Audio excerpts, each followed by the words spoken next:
Selamat datang di lembah Makkah kuno. Di tempat ini sekarang berdiri masjid suci bernama Masjid Al-Haram, dikunjungi oleh jutaan jemaah haji setiap tahunnya. Siapa sangka, dulu hanyalah gurun tandus. 4.000 tahun yang lalu, Nabi Ibrahim alaihissalam diperintahkan oleh Allah untuk membawa istrinya Hajar dan putra mereka Ismail dalam perjalanan panjang ke tempat terpencil ini. Semoga sejahtera bagi mereka semua.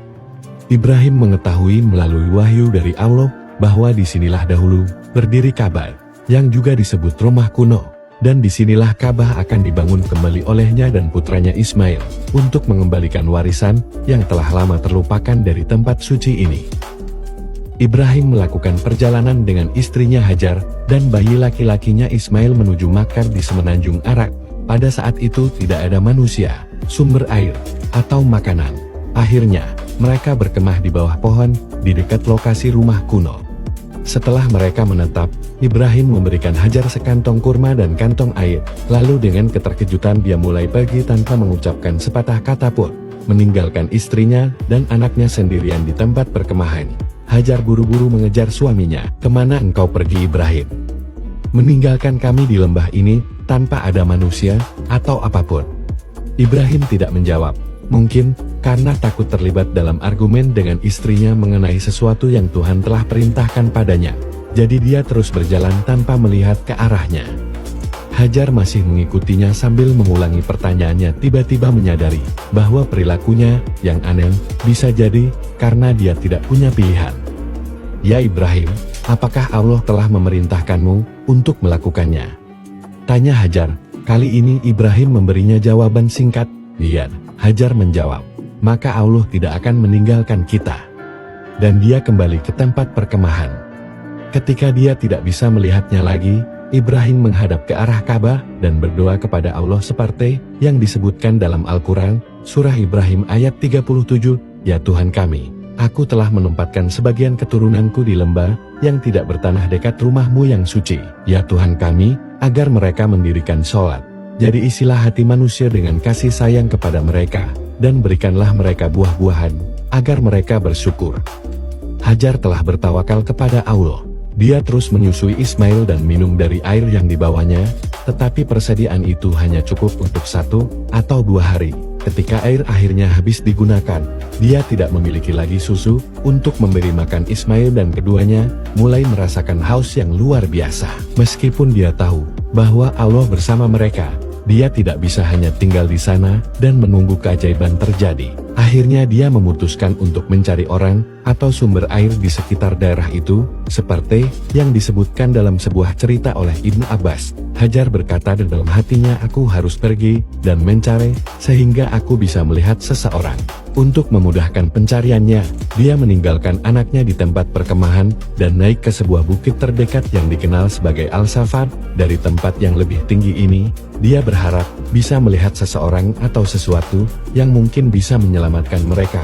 Tapi tidak ada. Dia turun ke lembah dan berlari hingga dia mencapai bukit lain yang disebut Al-Marwah, yang akan memungkinkannya untuk melihat dengan baik bagian utara lembah.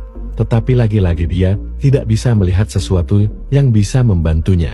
Kemudian, dia berkata dalam hatinya, "Sebaiknya aku pergi dan memeriksa anak itu." Ketika dia tiba, dia menemukan bayi itu melemah dan hampir tidak bernapas. Dia tidak tahan melihatnya menderita. Jadi dia berkata dalam hatinya, "Aku akan pergi lagi dan mencari. Mungkin aku akan menemukan seseorang kali ini." Hajar berpendapat bahwa peluang terbaiknya untuk menemukan seseorang adalah dengan terus naik ke puncak kedua bukit. Selama 7 kali, dia terus berjalan bergegas di atas jalur yang berbatu sepanjang 450 meter antara Bukit Safa Marwah. Untuk memperingati ketekunannya dan kepercayaannya kepada Allah, ini kemudian menjadi sumber tradisi sa'i, ritual berjalan antara bukit-bukit tersebut selama haji. Ketika Hajar mencapai Al-Marwah untuk kali terakhir, dia mendengar suara bisikan dan mendengarkan dengan penuh perhatian. Dia mendengar suara itu lagi dan berkata, "Hai siapapun engkau, engkau telah membuatku mendengar suaramu. Apakah engkau punya sesuatu untuk membantuku?" Atas izin Allah, tiba-tiba malaikat Jibril muncul di tempat perkemahan mereka dan menghantam tanah dengan tumitnya yang kuat. Hajar berlari kembali ke anaknya, dan dengan keterkejutan, dia melihat air keluar dari tanah. Dia segera mengumpulkan beberapa batu, dan mulai membangun sebuah bak di sekitar sumber, untuk menampung air. Dikatakan bahwa dia mengulangi kata-kata Zam-Zam, yang secara bahasa diartikan akan dikumpulkan. Dia minum dari air itu, dan memberi minum Ismail darinya, sampai haus mereka terpuaskan. Malaikat berkata padanya, "Jangan takut dilupakan, karena inilah tempat di mana rumah Allah akan dibangun oleh anak lelaki ini, dan ayahnya. Dan Allah tidak pernah mengabaikan umatnya." Hajar dan Ismail diselamatkan oleh munculnya sumur Zam-Zam yang ajaib. Tidak lama setelah itu, burung-burung mulai terbang di atas sumber air baru. Kemudian dengan kehendak Allah sekelompok pelancong datang kepada Hajar dan anaknya. Mereka berasal dari suku Arab kuno yang disebut Bani Jurhum. Mereka biasanya melewati lembah ini, tetapi dengan keterkejutan, mereka melihat burung-burung terbang di atasnya. Mereka menemukan wanita dan bayi di dekat sumber air yang bening, sesuai dengan adat pada waktu itu. Hajar adalah pemilik sumber tersebut.